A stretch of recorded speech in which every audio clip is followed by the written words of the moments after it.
विश्वास पहली बात, आस परिहरे, दूसरों से कोई आशा नहीं रखे। किससे क्या चाहोगे? ये क्या दे सकते हैं संसारी लोग? कोई ऐसा नहीं है जो मांगने में ना उतारू हो, सब मांग रहे हैं।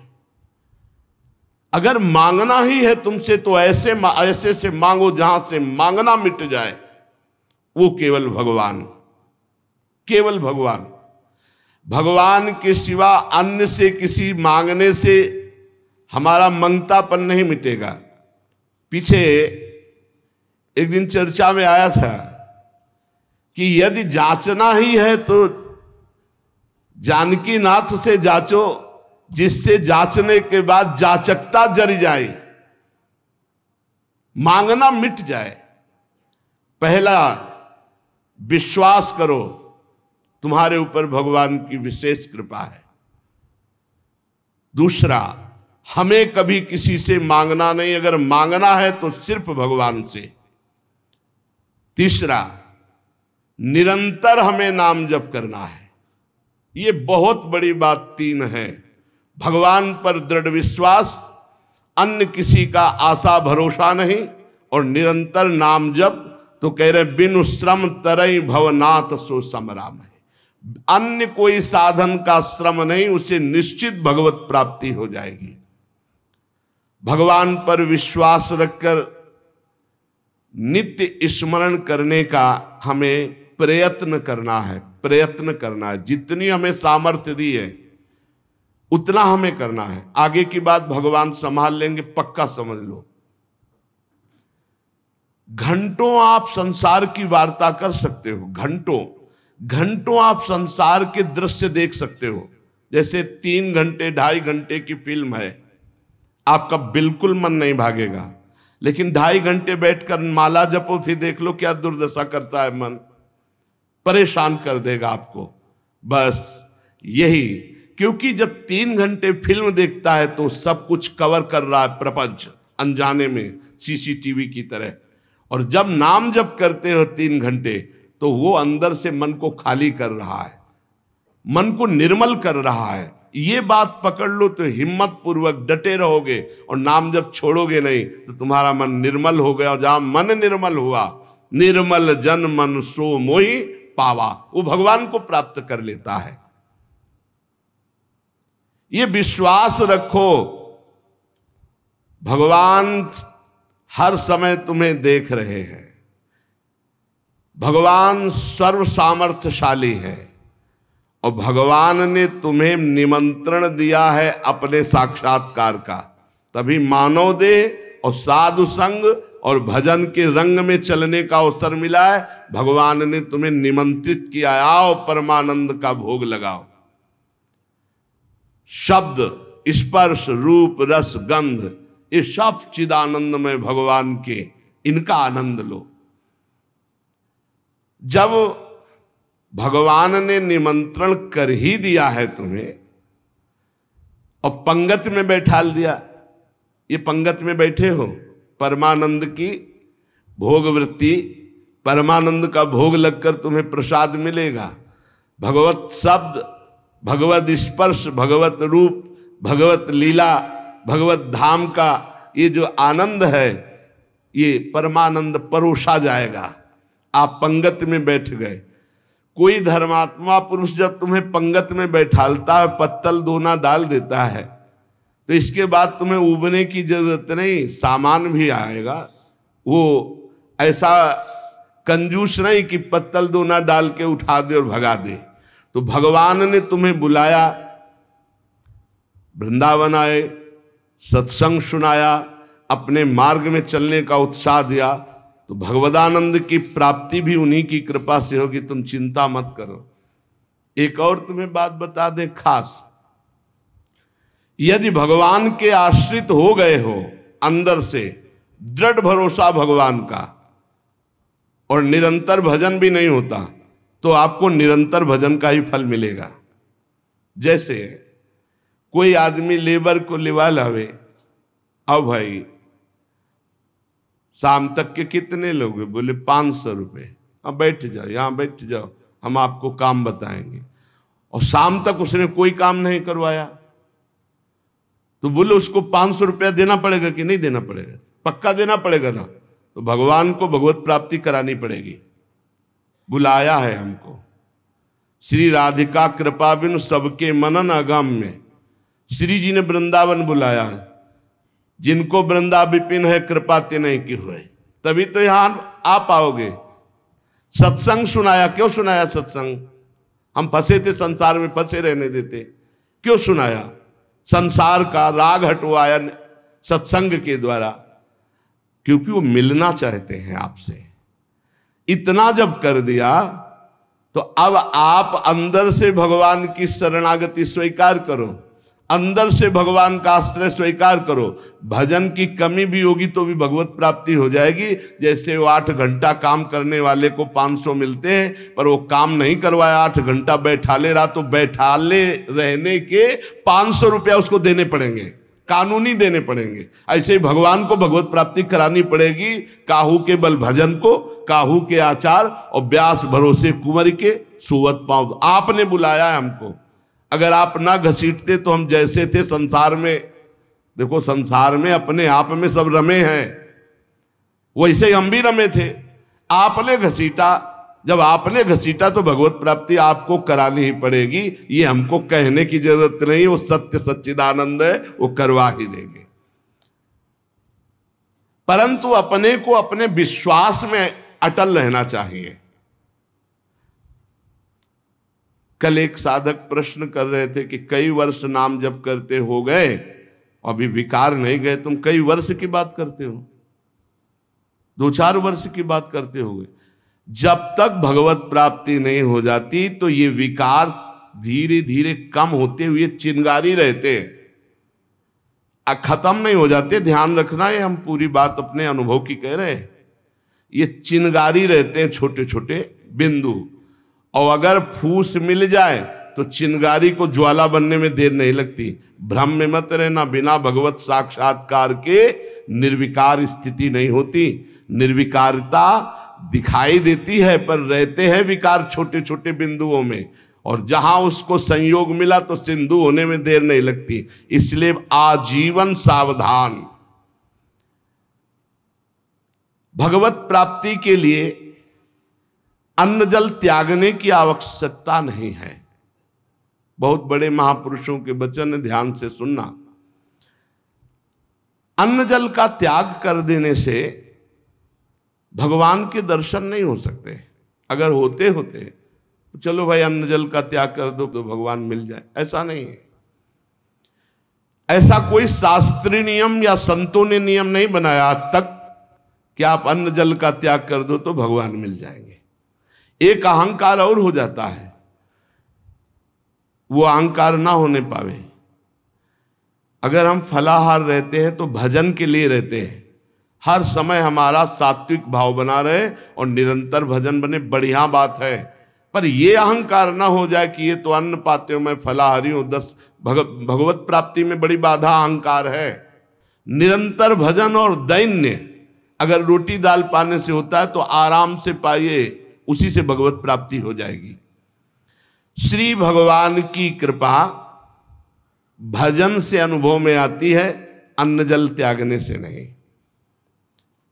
भगवान के दर्शन भजन से होते हैं। जितना भजन करोगे, भगवद आश्रित होकर, उतने नजदीक आप पहुंचते जाओगे भगवान के।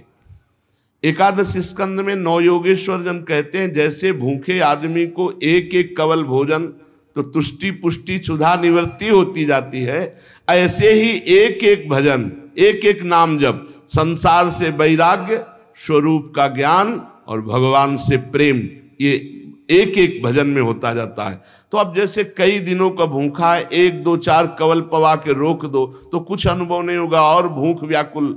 ऐसे ही 2-4 माला कर लिए आप, काम वो भी हो रहा है 2-4 माला से ही, लेकिन आपको अनुभव नहीं होगा। अनुभव होगा जैसे वो आधा पेट भोजन कर ले और फिर स्वाद उसे खीर का सब्जी का अलग अलग आएगा, इतना भूखा कि पहले आधा पेट हो जाए। ऐसे ही हमको कम से कम 12 घंटा भजन में व्यतीत हो, तब हमारी समझ में आएगा कि नाम का स्वाद क्या है। एक एक नाम संसार से वैराग्य, भगवान से प्रेम और स्वरूप का ज्ञान प्रतिपल करा रहा है। पर बोध तब होगा जब कम से कम 12 घंटा भजन 24 घंटे में होने लगे। और जिनका 24 घंटे भजन होता है, ईमानदारी से जिनका 24 घंटे चिंतन होता है, उनको कोई प्रश्न नहीं रह जाता, उनकी कोई चाह नहीं रह जाती, उनकी कोई कामना नहीं रह जाती। अपने आप भगवत साक्षात्कार, अपने आप तत्व ज्ञान होने, भजन में बहुत बड़ा बल है। तो इन सब बाहरी बातों पर साधक ना फंसे कि हम अन्न छोड़ दें, हम जल छोड़ दें, हम ये कपड़ा छोड़ दें। सर्दी है, चिंतन हो रहा सर्दी का, अरे चाहे टाट मिले चाहे कंबल तत्काल ओढ़ लो, चिंतन सर्दी का ना हो। प्रिया प्रीतम को खास बात यह है, भूख लगी है जो मिले नमक रोटी खाओ, इसको शांत करो और चिंतन प्रभु का करो। चिंतन रोटी का हो रहा है, चिंतन कपड़ा का हो रहा है, चिंतन भोगों का हो रहा है, अब वो बात नहीं। ये बात बिल्कुल परमार्थ में शास्त्र सम्मत, हमारा चिंतन नहीं होना चाहिए जागतिक भोगों का। भगवत प्रसाद जो मिला ऐसे डाल लिया उदासीन भाव से, चिंतन हमारा प्रभु का होना चाहिए। भगवत दर्शन में प्रधान भजन करते हुए जब भगवान से मिलन की व्याकुलता होती है, अभी कहाँ मिलन की व्याकुलता है। भजन खास बात भजन है, जितना देर भजन करोगे उतने आप उज्जवल और पवित्र होते चले जाओगे। आपको पता नहीं होता कि आप कितनी ऊंचाई पर चढ़ रहे हैं। जब कोई अपराध बनता है और वो खो जाती है वृत्ति, तब लगता है कितनी ऊंचाई की वो वृत्ति थी, मेरे से गलती हो गई तो देखो वृत्ति खो गई।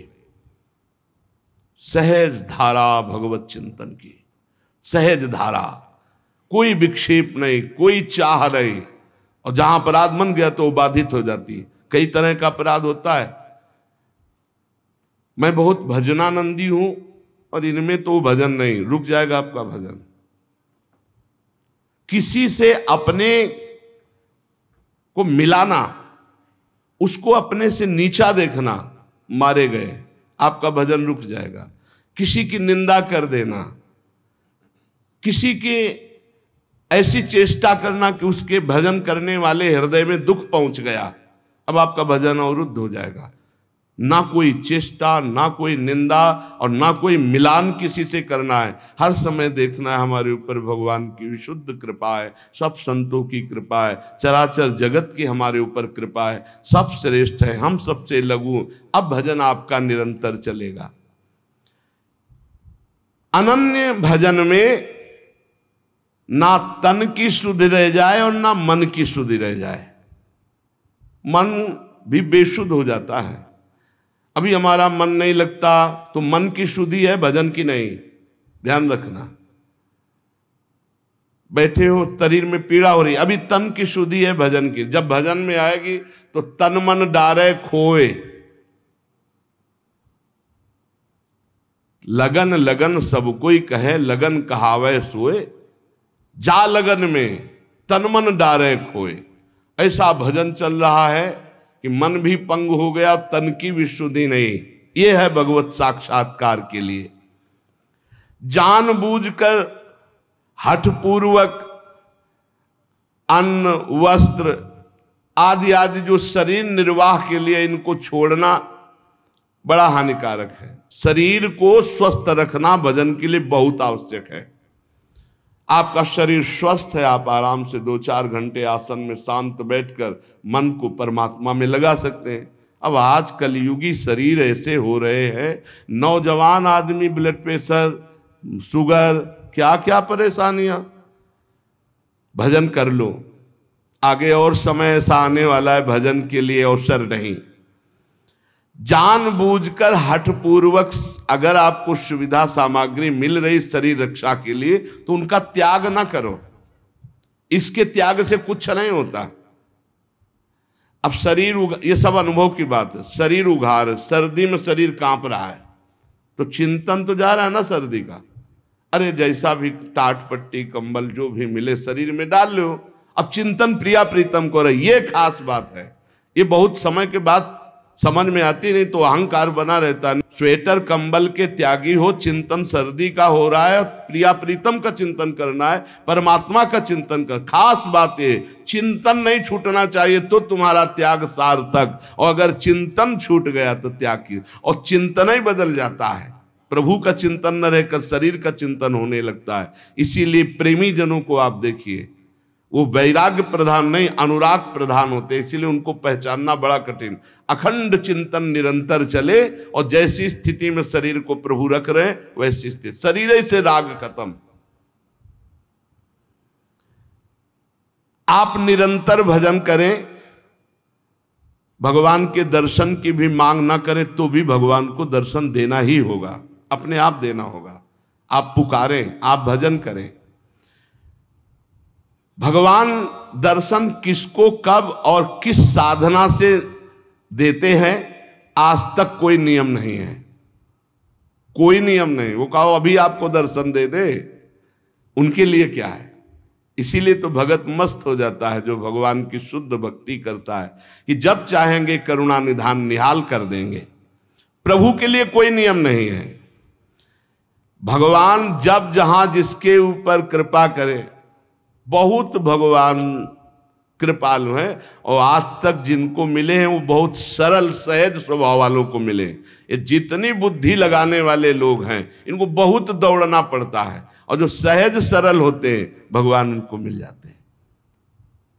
भगवान जिनको मिलते हैं कैसे होते? सरल चित्त, संत सरल चित्त जगत हित, जान स्वभाव सने। बहुत सहज इनका स्वभाव, कोई छल कपट नहीं, चित्त में निरंतर भगवद स्मृति। भगवान मिले मिलाए हैं यार, भगवान अंदर ही बैठे हैं, वो सब देख रहे हैं। जब भगवान से चित्त जुड़ जाता है, निरंतर भगवद स्मृति होती है, तो भगवान बिना प्रार्थना के आके दर्शन दे जाते हैं। अर्थात उनके दिमाग में, उनके नेत्र में, उनके हृदय में श्री भगवान ही बसे रहते हैं। अपरिमित दयालु भगवान है, अपरिमित दयालु। उनका स्मरण करते हुए निश्चिंत हो जाओ, न दर्शन की चिंता करो न कल्याण की चिंता करो, वर्तमान में उनका स्मरण न छूटे। ये बात पकड़ लो, कोई चिंता मत करो, सब ठीक हो जाएगा, वर्तमान में भजन न छूटे। भगवान तुम्हारे जीवन में वही विधान करेंगे जिससे तुम्हारा मंगल होगा। कड़ुआ विधान भी हो सकता है, पर विधान का फल बड़ा मंगल होगा। ऐसा निश्चय करके शांत हो जाओ, चिंता मत करो, भय मत करो। श्री भगवान की कृपा को देख देख कर तुम रुदन करोगे आनंद में, ऐसे वो कृपालु है। चित्त में विषाद आ जाना, चिंता आ जाना, भय आ जाना, पाप कर्म का फल है। ध्यान करना, तुम्हारा चित्त विषाद युक्त हो रहा है, भयभीत हो रहे हो, चिंता है, तो कोई पाप कर्म आपने किया है। वर्तमान में भजन करने वाले को भूतकाल का पाप कर्म चिंता शोक भय नहीं दे सकता, पक्का विश्वास रखना। वर्तमान का पाप चिंता शोक भय देता है। इसलिए भगवान के चिंतन का ऐसा तारतम्य बनाओ कि कोई पाप संकल्प ही न बने, कोई पाप कर्म ही न हो, कोई वासना ही न हो। महापापाचार्य, पापाचरण करने वाला बोले नहीं, महापापाचरण करने वाला, और निर्वधि, कोई सीमा नहीं है कि कितना पाप कर, पाप में ही रहता है। असीम पाप करने वाला, निर्वधि असीम पाप करने वाला। महादुर्मति सते, सैकड़ों प्रकार की दुर्मति है। दुर्मति, कुमति, जो नाना प्रकार के असत आचरण कराती है, ये सबके अंदर रहती है दुर्मति। किसी को भजन सत्संग के प्रभाव से बहुत कम मात्रा में असर में आती है, और जिनको सत्संग नहीं मिला, भजन नहीं हो रहा, तो दुर्मति का ही राज्य रहता है, वो समझ नहीं पाते। सुमति तो किसी किसी के हृदय में जागृत होती है। महापापाचारी है और सैकड़ों प्रकार की दुर्मति के द्वारा असत कार्य करने वाला है। और महाकाम क्रोधाद्यति परवसे दंभ वपुसी, गजब कर दिया। कामी नहीं, महाकामी है, क्रोधी है, इंद्रियों के परवश है और दंभ धारण करता है भक्ति का, नाटक करता है भक्ति का।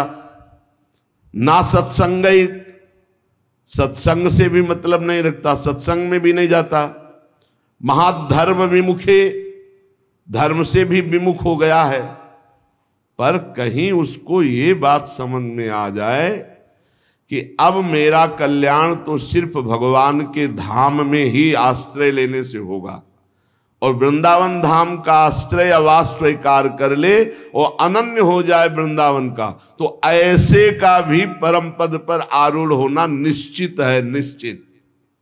ये बड़ी गजब की बात है। साधनहीन, पापाचारी, सैकड़ों प्रकार की दुर्मति वाला, महाकामी, क्रोधी, दंभी, पाखंडी है, सब दोष हैं। पर उसने एक नियम ले लिया कि अब आजीवन वृंदावन वास करेंगे, अब हमसे कुछ होने वाला नहीं।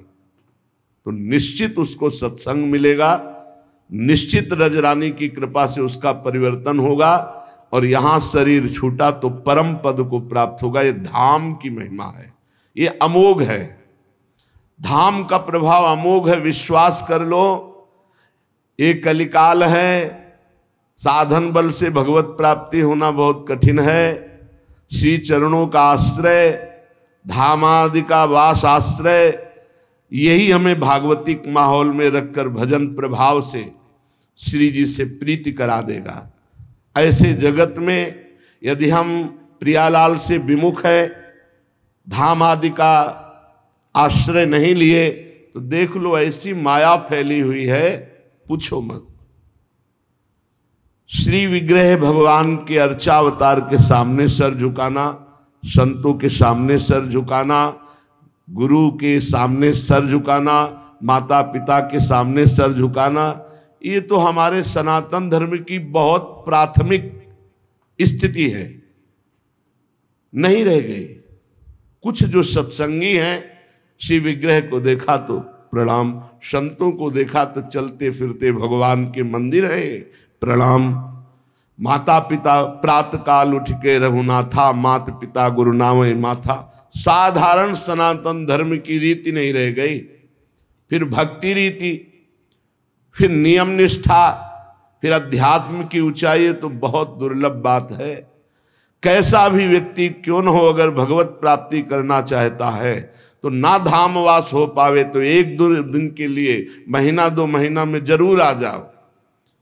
इससे आपकी आध्यात्मिक पावर शक्ति बढ़ेगी, आपका उत्साह बढ़ेगा, आपको भगवत प्राप्ति की लालसा मिलेगी। श्रीपाद कह रहे, अत्यंतोद्धत धावदिंद्रिय गणो या सर्वदा असत्पथे,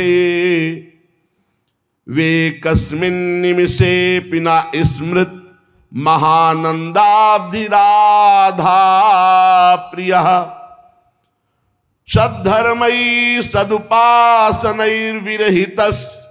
त्यक्तोऽखिलैः सद्गुणैर्, हा हा सोहम नल्पमोह उपयाम्येकं तु वृंदावनम। हा हा, ऐसे का कैसे कल्याण हो सकता है। अत्यंतोद्धत धावत इंद्रिय गणों, बड़ी उद्धत होकर प्रचंड बलवान इंद्रियां और मन ये भोगों में भाग रहे हैं। सब कोई देख लो, बहुत धोखेबाज हैं, दोस्ती का वादा करके दुश्मनी का काम करते हैं। पहले हमें सिखाते हैं कि देखो इसमें बड़ा सुख है, अगर ये वस्तु, ये व्यक्ति, ये स्थान, इसका संयोग प्राप्त कर लो, इसे भोग लो, तुम सुखी हो जाओगे। जीवात्मा इनकी सलाह में आ गया है, इसीलिए बंधन को प्राप्त हो गया। नहीं तो निर्मल है, इसमें कोई विकार नहीं है, चैतन्य घन है, ये तेजो स्वरूप, इसको कोई बांध नहीं सकता, पर सुख के लोभ से बंध गया। हमारा बंधन क्या है? सुख लेने की लालसा, सुख भोगने की चाह से इन उद्धत बलवान इंद्रिय और मन ने हमको अपना गुलाम बना लिया। चाहे जितने विद्वान हो, चाहे जितने पढ़े लिखे हो, चाहे जितना सत्संग सुनो, चाहे जितना प्रवचन कर लो, अगर भजन नहीं है, खास बात समझ लेना, तो ये इंद्रियां मन बहुत प्यार से फंसाते हैं। हमें उस समय विवेक से काम लेना चाहिए कि ये भोग तो सारा जगत भोगता है, ऐ मन, ऐ इंद्री, अब नहीं, अब तो हम प्रभु के चरणों की प्राप्ति के लिए चल पड़े, अब असत क्रिया नहीं। पर उस समय विवेक काम नहीं करता, बुद्धि ये सलाह देने लगती, चलो कुछ 5 ही मिनट की तो बात है, फिर भजन कर लेना, यमुना स्नान कर लेना, अमुक पाठ कर लेंगे, पाप नष्ट हो। ऐसे साधकों को भ्रष्ट करते हैं। संसारियों को तो जो गिरे हुए हैं उनको क्या गिरना, लेकिन जो अच्छे हैं, चलना चाहते हैं, उनको भी अत्यंतोद्धत धावत इंद्री गणों या सर्वदा असत पथे।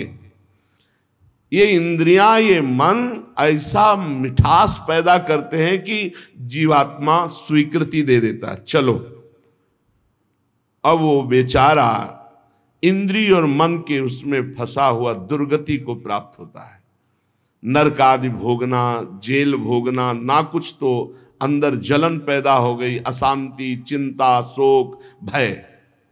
पक्का समझ लेना, जब तक ये इंद्रियां और मन सुख का प्रलोभन देकर तुमसे दस्तखत कराते रहेंगे, स्वीकृति करते रहोगे, तब तक ये बंधन मिटने वाला नहीं।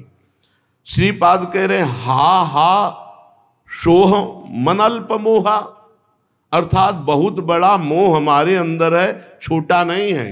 क्या? हम इंद्रिय और मन की सलाह में आ जाते हैं। हम सब बड़ी सलाह बुद्धि देती है फंसने की, निकलने की सलाह नहीं देती। बहुत बार हो चुका, आपकी बार नहीं, अब नहीं, ऐसा नहीं, बार बार।